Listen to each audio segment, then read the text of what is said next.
Students are being rushed to hospital. It crashed. Who was on the bus? In the aftermath of a trauma, the human body has one amazing instinct: survival. Degrassi Next Class is back for a third season, bringing all the drama, fun, and hard lessons of high school. Joining us this morning are two of the iconic show stars, Soma, Bhatia, and Richard Walters. Good morning, guys. Thank you.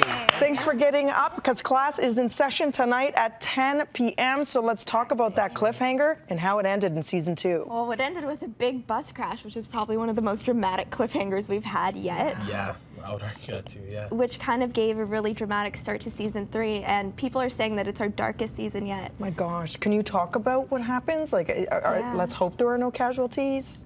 There are no casualties, but the way people deal with the bus crash, like mentally, emotionally, it's very heavy. It's a sad season for a lot of characters. Yeah, you can say they've walked away from it, but that's definitely on a, I wouldn't even say on a physical side as well as like a mentally people are trying to cope with it. Some have like harder transitions of just going back to like the way things are, and then some people, you know, it's just dealing with that. Some people internalize it and it gets very closed off, and some people are artistically expressing themselves and they create a school play, and it's called I Am Hope, and which kind of comes around for this season. Degrassi's main theme through this season is hope, finding hope through all of these tragedies. Uplifting, and I think that's what people really need. And you never are straying away from hitting those topics that are, of course, all over the headlines, whether it be, you know, the Syrian refugee crisis, abortion, you know, homosexuality. So let's talk about as well, mental health, suicide. So let's talk about, you know, the Syrian refugees. So the Syrian refugees, Degrassi is just so good at staying relevant and staying like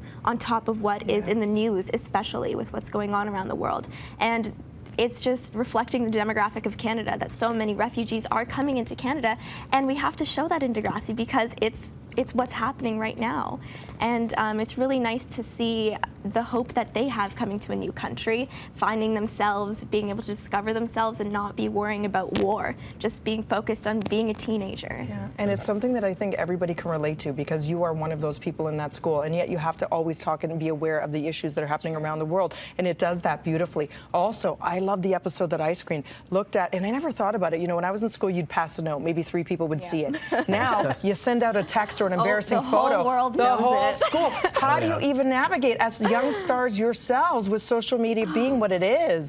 It's very difficult. It's tough. Like you got to really almost like filter yourself with almost everything that you do, because all it takes is saying something the wrong way once, and then it just explodes. You know, they'll take remember screenshots it. and that's it. They got it forever. What do you guys think of the fact that as of today, IMDb is no longer posting ages of people like yourselves, thespians, because they want to protect and have you open to as many roles as possible, not let the number define the roles that you're up for? You know, I'm kind of glad about that, because in some ways I can look like I'm 12, so it's kind of nice because then people won't associate me with my age. I don't know. Yeah, definitely. It really like opens up the opportunities that you have when you're going off for an audition, because I know from personally, and I'm sure you can relate, that when you go in and you see the age that they're asking for, and you're like, oh man, you know what I mean? Didn't make the cut. Yeah, there's just those little things that can hinder your chances of getting something. So that kind of, I think that's good. I think it really does help. Love that, guys. Continued success. You guys have nothing but long careers ahead of you, because you are so young and talented. Make sure you check it out. Season 3 of Degrassi Next Class is in session on Family Channel tonight